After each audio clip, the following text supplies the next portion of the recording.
je viens à toi. D'un cœur sincère, je me prosterne. Brisé par ma vie passée, Saint-Esprit, viens restaurer. C'est ta bonté qui mène à la repentance, vers le cœur de Dieu. Ton cœur, oh Dieu. Shalom, shalom, bien-aimés, restez bénis depuis chez vous. Et nous sommes très heureux d'être avec vous dans le cadre de notre émission Le Cœur de Dieu. Le Cœur de Dieu, le Cœur de Dieu. Alors nous voulons tout simplement introduire ce moment dans la prière, dans la présence de Dieu, pour que lui seul puisse nous diriger, nous conduire selon son bon plaisir. Nous te bénissons, notre Père, pour la grâce, l'opportunité que tu nous accordes d'écouter ton message, le message de joie, le message du salut, le message de guérison, de restauration, le message de fixation.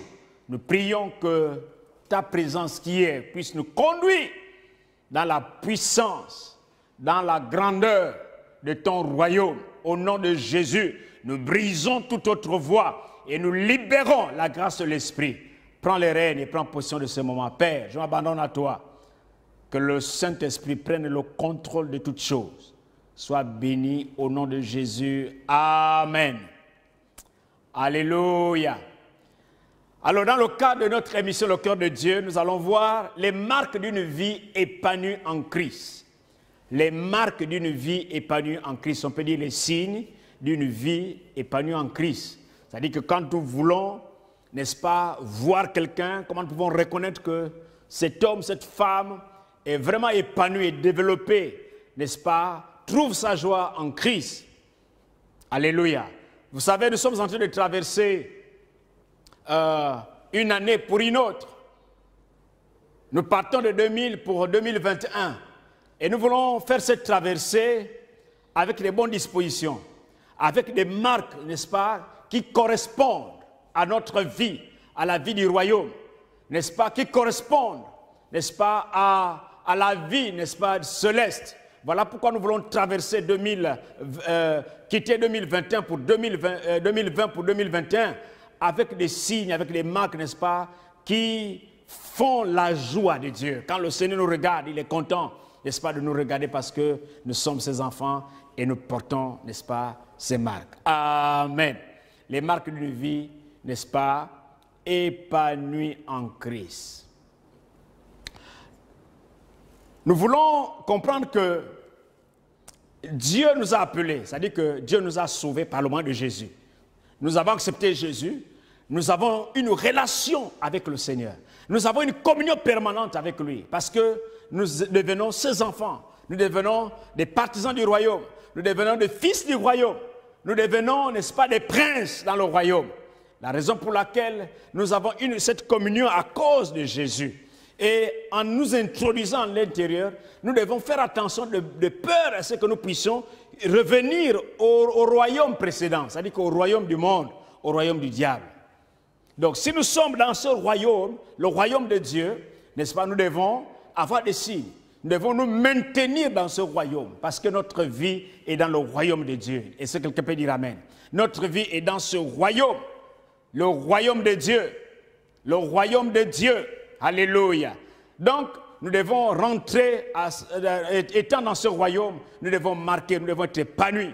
Nous devons être épanouis à cause de la présence, n'est-ce pas, continuelle de Dieu en nous. Alléluia. Alors, nous voulons voir, n'est-ce pas, la première marque, sinon le premier signe qui nous amène à avoir une vie épanouie. Alléluia. Une vie nous amène à avoir une vie épanouie. Donc, la première marque, c'est que nous devons pardonner les autres. Dis pardonnez les autres. Tu peux répéter après moi, pardonnez les autres. Alléluia. Pardonnez les autres, pardonnez les autres. C'est vraiment important de pardonner les autres. Quand vous pardonnez les autres, vous arrivez, n'est-ce pas, à vous épanouir dans la foi chrétienne. Alléluia. Le pardon est un facteur important. Donc, quand nous sommes dans le royaume de Dieu, nous devons apprendre à pardonner les autres. Les amis, il n'y a pas une onction, il n'y a pas une vie chrétienne épanouie si nous ne pardonnons pas les autres.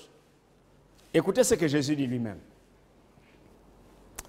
Dans Matthieu 6, le chapitre 12, et là où il enseigne, n'est-ce pas, les disciples, la prière sacerdotale, il dit, pardonne-nous nos offenses, comme nous pardonnons à ceux qui nous ont offensés. Que Dieu nous pardonne. Que Dieu nous pardonne. Nous supplions Dieu de nous pardonner, de pardonner nos offenses. Alléluia. Donc nous demandons à Dieu de nous pardonner, pardonne nos offenses. Et il dit, comme nous pardonnons à ceux qui nous ont offensés, c'est réciproque. Dieu te pardonne et tu pardonnes aussi à ceux qui t'ont offensé. C'est important. Parce que si nous voulons que Dieu nous pardonne parce que nous reconnaissons que nous avons mal fait, nous avons mal agi, nous sommes en contradiction avec la vie du royaume et nous supplions Dieu, nous demandons à Dieu de nous pardonner, nous demandons à Dieu de pouvoir nous purifier, nous demandons à Dieu sa miséricorde sur nous. Alléluia, parce que nous reconnaissons au fond de nous que nous avons offensé Dieu et nous méritons son pardon. Alléluia, nous avons besoin de son pardon, nous avons besoin de sa grâce, de sa miséricorde, nous avons besoin de sa tendresse. Seigneur, nous crions à Dieu parce que nous reconnaissons qu'il n'y a que Dieu qui peut nous pardonner. Alléluia. Parce que nous sommes misérables, nous ressentons notre misère, nous comprenons que ce que nous avons fait n'est pas juste aux yeux de Dieu. Alléluia.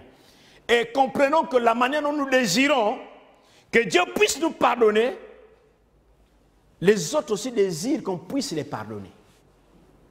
La personne qui t'a offensé désire aussi que tu puisses, n'est-ce pas, faire de même. Alléluia. Sinon, pourquoi vouloir le pardon auprès de Dieu et refuser de pardonner l'autre? Ça n'a pas de sens. Voilà pourquoi Jésus dit, pardonne-nous nos offenses comme nous pardonnons à ceux qui nous ont offensés. Alléluia. Nous voulons ressentir cela au fond de nous, de libérer quelqu'un, n'est-ce pas, qui en manque de pardon. Les amis, le pardon est extrêmement important pour une vie en bonne santé spirituelle. Le pardon est important. Si tu veux avoir une vie spirituelle en bonne santé, tu as besoin de pardonner à ton semblable. Comment Dieu désire, tu désires le pardon de Dieu et tu refuses de pardonner l'autre? Mon frère, ma soeur, tu ne peux pas avoir une vie chrétienne épanouie en Christ si tu ne pardonnes pas à ton prochain, si tu ne pardonnes pas à celui qui t'a offensé. Alléluia. Tu ne peux pas, c'est quasiment impossible. C'est impossible. Alléluia. Donc, pour nos relations interpersonnelles, nous avons besoin de pardonner. Pour notre relation avec Dieu, nous avons besoin de pardonner. Si nous voulons avoir de bonnes relations avec les frères, avec les sœurs, nous voulons vraiment bien vivre en harmonie. Nous voulons avoir une bonne relation avec notre époux, notre épouse, nos enfants. Nous avons besoin de pardonner. Sinon, nous sommes aigris.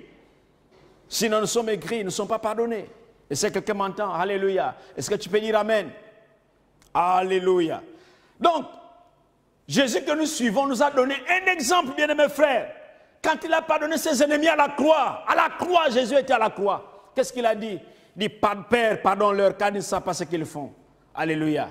Les amis, le pardon est quelque chose d'important dans notre épanouissement spirituel. Alléluia. En pardonnant nos ennemis, nous leur offrons un cadeau. Alléluia. Nous leur offrons un cadeau, n'est-ce pas, du pardon que Dieu lui-même nous a donné.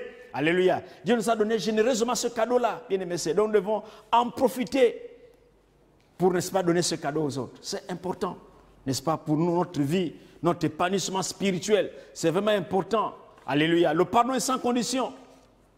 Je connais la vie d'une jeune fille. Elle était l'objet d'un viol par son oncle. Les amis, et pour ceux qui ont vécu cela, c'est traumatisant.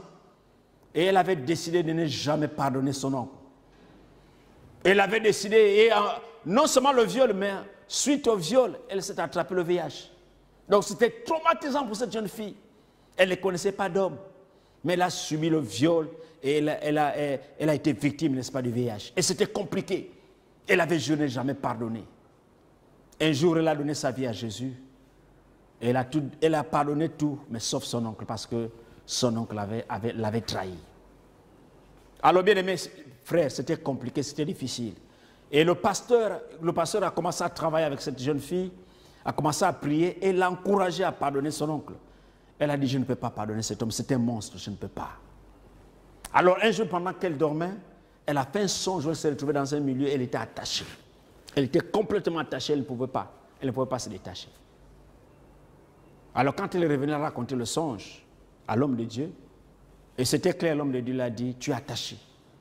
Tant que tu n'as pas pardonné à ton oncle, tu es attaché, malgré que tu as accepté Jésus dans ta vie. Les amis, c'était difficile pour cette jeune fille, comprenez un peu la douleur qu'elle peut ressentir devant son gourou et dire pardonne-moi. C'était difficile. Mais elle a pris son courage, encouragée par les hommes de Dieu, elle était convaincue aussi de le faire. Elle est allée vers son oncle, demander pardon. Et je vous dis les amis, après cet acte, le VIH avait disparu dans sa vie. Et si quelqu'un peut dire amen. Le VIH avait disparu dans sa vie. Parce que quoi? Parce qu'elle s'est déliée, elle a pardonné son gourou. Les amis, nous étions pires que cet homme. Nous étions de leur nombre, si méchants que nous étions. Mais Jésus nous a pardonné. Jésus nous a pardonné. Mais pourquoi ne pas aussi pardonner à ceux qui nous ont offensés, puisque nous étions de leur nombre? Si tu veux voir les miracles s'éclater, je ne sais pas ce que tu désires, mon frère. Je ne sais pas ton désir, ma soeur. Mais Dieu est en train de te dire, en train de te parler à ton cœur. Pardonne ton gourou, pardonne ceux qui t'ont offensé. Et tu vas voir ce qui est lié, ce que tu recherches va finir par aboutir. Au nom de Jésus. Je dis que si tu pardonnes, ce que tu recherches finira par aboutir. Parce que le pardon est une libération. Le pardon est une délivrance. Le pardon, n'est-ce pas, est le salut. Le pardon est la guérison. Si tu pardonnes, tu vas recevoir ce que tu recherches. Pardonne à ton prochain. Pardonne à ceux qui t'ont offensé. Même s'il se moque de toi, pardonne-le. Libère ton cœur. Parce que ton cœur est rempli d'amertume. À cause de ce qui s'est passé. Pardonne ton offenseur. Et tu vas recevoir la liberté. Alléluia. Tu vas recevoir la liberté. Éphésiens 4:32 dit, soyez bons les uns envers les autres, compatissants, vous pardonnant réciproquement comme Dieu vous a pardonné. Vous pardonnant réciproquement comme Dieu vous a pardonné. Bien-aimés frères, si Dieu t'a pardonné, ma soeur, pardonne à l'autre. Pardonne ton offenseur. Ça peut être ton père, ça peut être ta mère, ça peut être ta soeur, ça peut être ton frère, ça peut être un oncle paternel, maternel, ça peut être un ami, ça peut être une quelconque personne, ça peut être ton pasteur, ça peut être un responsable, ça peut être quiconque. Si cette personne t'arrache la joie, va vers la personne, demande pardon. Alléluia. Si c'est une marque d'une vie épanouie. C'est la marque d'une vie, c'est l'un des signes d'une vie épanouie. Va demander pardon. Alléluia. Va demander pardon. Alléluia. Alléluia. Gloire au Seigneur. Gloire à Jésus. Deuxième marque. Aimez les autres comme Jésus. Les amis, aime les autres comme Jésus. Nous avons dit de pardonner. Après, aime ton prochain comme Jésus. Jésus a aimé ses ennemis, les amis. Jésus a aimé ses ennemis. Moi qui étais son ennemi, mais Jésus m'a aimé dans ma manière d'être. Ce que j'étais, Jésus m'a pris de là où j'étais, méchant, mauvais, bizarre. Mais Dieu m'a aimé. Aime ton prochain. Aime comme Jésus. Si tu aimes comme Jésus, parce que Jésus a aimé en se donnant la croix. C'est-à-dire qu'il s'est privé de ce qui lui est propre. Il s'est privé de ses propres biens à cause de toi. Alléluia. Jean 13, 34 dit, je vous donne un commandement nouveau. Aimez-vous les uns les autres comme je vous ai aimé. Vous aussi aimez-vous les uns les autres. Il dit comme je vous ai aimé. Alléluia. Aimez-vous les uns les autres comme moi je vous ai aimé. Il n'y a pas plus grand amour que de donner sa vie pour nous, les amis bien-aimés frères. Il n'y a pas plus grand amour. Donc nous devons aimer les autres comme Jésus. Aimons les autres comme Jésus. C'est un amour, n'est-ce pas? Un amour sans égoïste, un amour sans intérêt. Aimer les autres. Dieu a donné. C'est-à-dire qu'il a donné sans intérêt. Quelqu'un accepte de mourir la croix sans intérêt. C'est-à-dire que sans penser à lui-même. Dieu nous a aimés. Il a manifesté son amour. Donc nous devons nous aimer les uns les autres. C'est la marque d'une vie épanouie en Christ. C'est aimer ton prochain. Aimer ton ennemi. Aime ton ennemi. Tu le pardonnes, tu l'aimes. Aime ton ennemi. Jean 15 nous dit, c'est ici mon commandement. Aimez-vous les uns les autres comme je vous ai aimé. Alléluia. C'est un commandement. On ne discute pas comment. Aimez-vous les uns les autres. Aime comme Jésus, bien-aimé frère. Alléluia. N'aime pas ceux qui t'aiment seulement. Il faut aimer ceux qui sont tes ennemis. Il faut les aimer. Alléluia. Il faut les aimer. Pour connaître l'amour, pour savoir que tu as l'amour, n'est-ce pas, c'est d'aimer celui que tu ne connais pas. D'aimer ton ennemi. C'est ça l'amour. C'est ça vraiment l'amour. Donc si nous n'arrivons pas à aimer, il va être difficile, n'est-ce pas, pour nous, de pouvoir manifester les marques d'une vie épanouie. Alléluia. C'est difficile. C'est difficile. Humainement, c'est difficile, mais c'est possible avec le Seigneur. Non seulement nous devons pardonner, nous devons aimer. Et si quelqu'un sait déjà haïr, c'est-à-dire que si tu peux haïr ton corps, si tu peux haïr ton corps, si tu t'aimes, tu ne peux pas haïr l'autre. Voilà pourquoi on doit aimer comme nous. Alléluia. Comme nous-mêmes. Comme toi-même. Jacques 2, 8 dit, si vous accomplissez la loi royale, selon l'Écriture, tu aimeras ton prochain comme toi-même. Vous faites bien. Il dit, tu aimeras ton prochain comme toi-même. Tu aimes te rendre propre. Tu aimes prendre soin de toi. Tu aimes manger ce qui est bien. Tu aimes tout ce qui est bon. Tu aimes prendre soin de ton corps. C'est-à-dire que si tu aimes prendre soin de ton corps, tu dois aussi faire de même pour ton prochain. Il dit, aime ton prochain comme toi-même. Est-ce que tu t'haïs? Si tu arrives à t'haïr, il n'y a que Satan qui peut t'haïr, qui peut s'haïr. Il n'y a que Satan. Si tu es un enfant du diable, à ce niveau peut-être. Mais sinon, tu ne peux pas t'haïr toi-même. Si tu t'aimes, tu prends soin de toi. C'est-à-dire que tu dors bien, tu cherches à bien manger, tu cherches à bien faire des choses, tu cherches à bien prendre soin de toi, selon ta juste mesure, parce que tu penses que ton corps, tu vas l'entretenir. Et si tu fais cela, ça veut dire que tu peux penser que ce traitement, ton frère ou ta soeur, n'est-ce pas, le mérite aussi.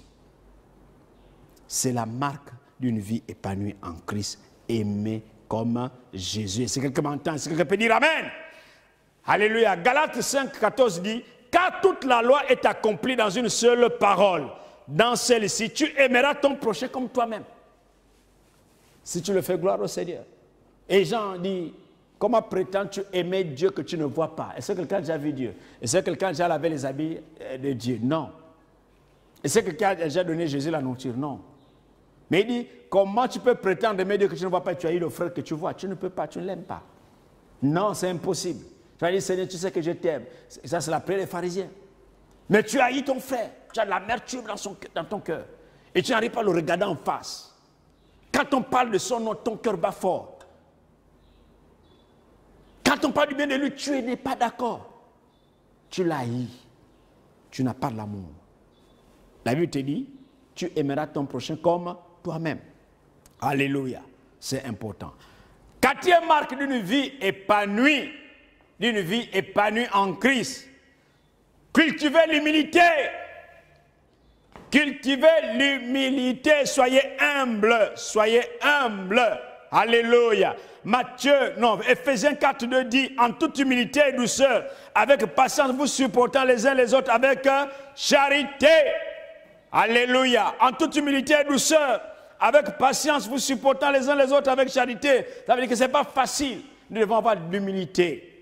Les amis, ce qui détruit le monde, c'est l'orgueil.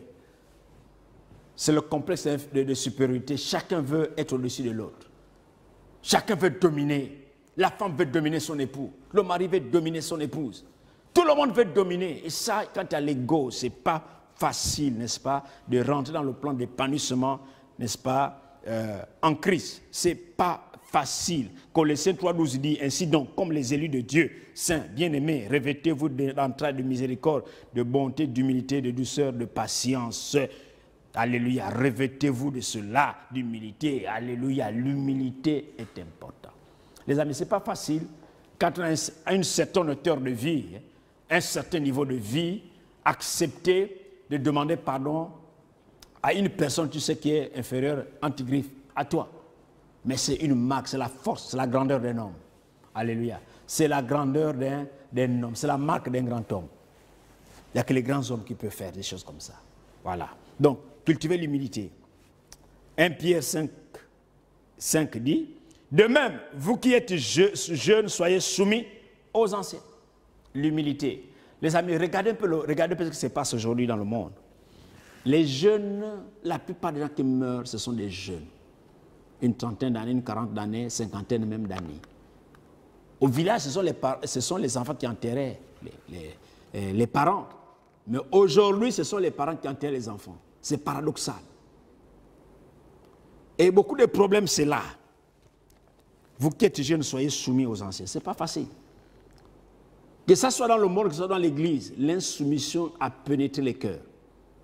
Tu ne peux pas avoir une vie épanouie si tu n'es pas soumis à l'autorité. Si tu n'es pas soumis à l'autre, la soumission est importante. Que ce soit dans la vie de couple, mari et femme, c'est important la soumission. Même la Bible dit que femme soyez soumise, mais mari aimé, mais tout rentre à l'intérieur. Une personne qui aime doit être soumise. Alléluia.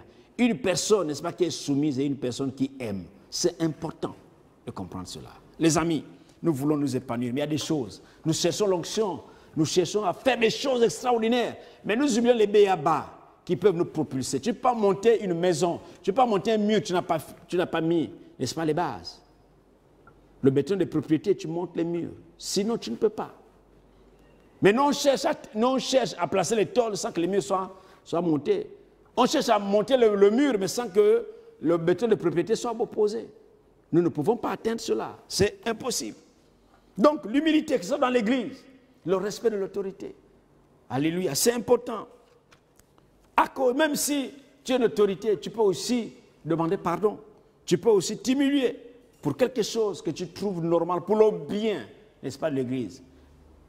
Tu es chef de famille, c'est vrai, mais pour le bien de la famille, tu peux t'humilier. C'est important. Alléluia. Quel que soit ton rang social, quel que soit ton rang, n'est-ce pas, ecclésiastique, l'humilité précède la gloire. Alléluia. L'humilité précède la gloire. On veut tout avoir aujourd'hui. Mais mon ami, reconnais une chose, que Dieu résiste aux orgueilleux, il fait grâce aux humbles. Alléluia. Il fait grâce aux humbles. Alléluia. C'est ce qu'il dit. Car Dieu résiste aux orgueilleux, mais il fait grâce aux humbles. La grâce de Dieu se répand sur les humbles. Et nous ne pouvons pas prétendre sauver le monde si nous-mêmes déjà nous sommes un problème pour le monde. Et vous allez vous rendre compte, le problème de l'Église aujourd'hui, le problème du monde aujourd'hui, c'est un problème de personnes. Même l'Église, c'est un problème de l'Église elle-même. Parce que nous pouvons prétendre sauver des gens pendant que nous-mêmes nous avons encore des casseroles. Pendant que nous-mêmes nous avons encore des choses à nous défaire.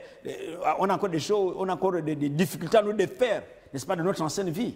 Et c'est difficile. L'humilité précède la gloire. Alléluia. L'humilité précède la gloire. Et c'est une marque d'une vie épanouie. Alléluia. Pardonnez les autres. Alléluia. C'est important. Aimez les autres. Soyez humbles. L'humilité. Alléluia. L'humilité précède la gloire. Alléluia. L'humilité précède la gloire. Et enfin, pour terminer, Luc 4, 8. Nous devons servir Dieu seul. Servir Dieu seul. Luc 4, 8. Jésus lui répondit, il est écrit, tu adoreras le Seigneur, ton Dieu, et tu lui serviras lui seul. Il n'y a pas de Dieu. Tu n'as pas de Dieu dans ta vie. Un seul Dieu que tu dois servir. Après avoir connu Jésus, si tu veux t'épanouir, sers Dieu en esprit, en vérité. Servir Dieu, c'est le connaître. C'est connaître Dieu, c'est le servir. Servir Dieu en esprit et en vérité. Mettez donc au service, n'est-ce pas, du royaume, C'est important, bien-aimés frères. Mets tes dons au service du royaume. Sers Dieu avec ta maison. Sers Dieu avec tes biens. Sers Dieu avec tes dons. Sers Dieu avec tout ce que tu as. Sers Dieu seul. Il n'y a pas de Dieu, un seul. S'il faut mourir avec lui, tu dois mourir avec lui. Parce qu'il est le seul qui mérite l'adoration. Regardez dans la Bible, Daniel avait le choix de renoncer à sa foi étant à Babylone. Mais il a dit, je connaissais le Dieu qui a servi mes pères. Alléluia. L'Éternel des armées. Il reconnaissait le Dieu. Et il a été fidèle à ce Dieu. Quand bien même la mort planait autour de lui, l'exécution, quand même on l'avait jeté dans la fosse au lion.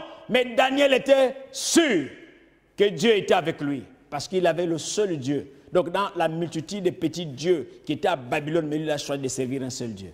N'est-ce pas merveilleux, bien-aimés frères? Si vous voulez t'épanouir, servez un seul Dieu. Ne servez pas de Dieu. Ne venez pas à l'église pendant que vous servez un autre Dieu à côté. Laissez ça. Vous-même, vous savez qu'en faisant ça, ça ne vous aide pas. Vous n'êtes même pas épanoui. Les gens vous honorent, mais au fond de vous, vous savez que vous êtes un faux. Et ça, c'est encore pire. D'être conscient de servir deux dieux dans l'église. Tu viens à l'église, parfois même tu as des responsabilités, mais tu sais au fond de toi que tu ne sers pas le Dieu d'Israël. Tu sers un autre Dieu. Alléluia. Alléluia. Servir Dieu seul.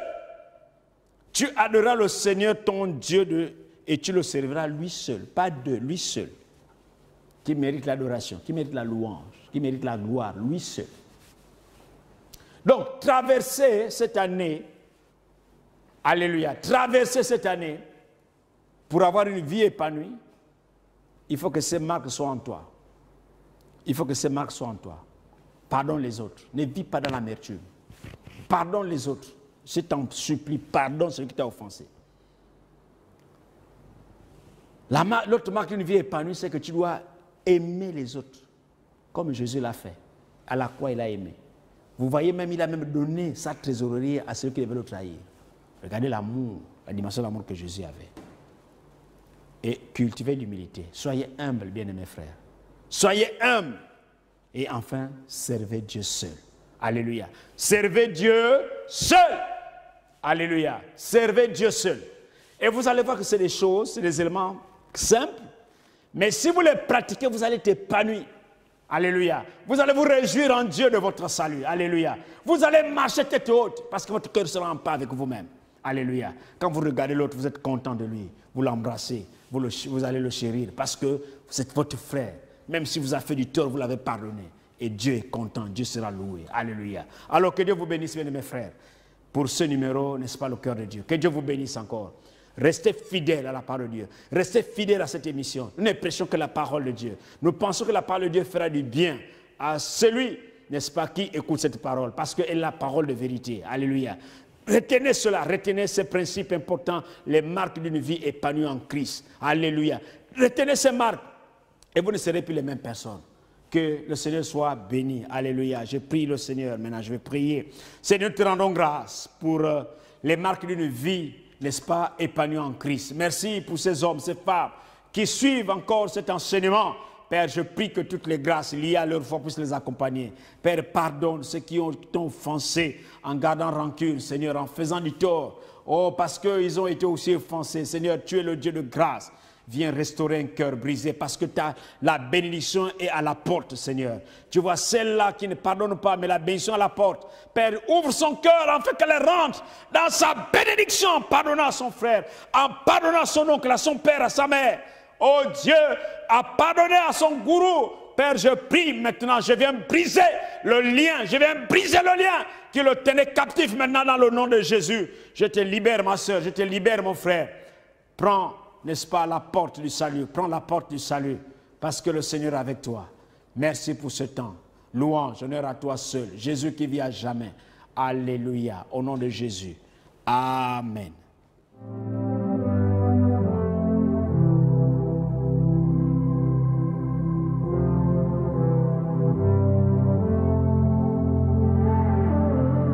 Me voici, je viens à toi. D'un cœur sincère, je me prosterne. brisé par ma vie passée. Saint-Esprit, viens restaurer. C'est ta bonté qui mène à la repentance, vers le cœur.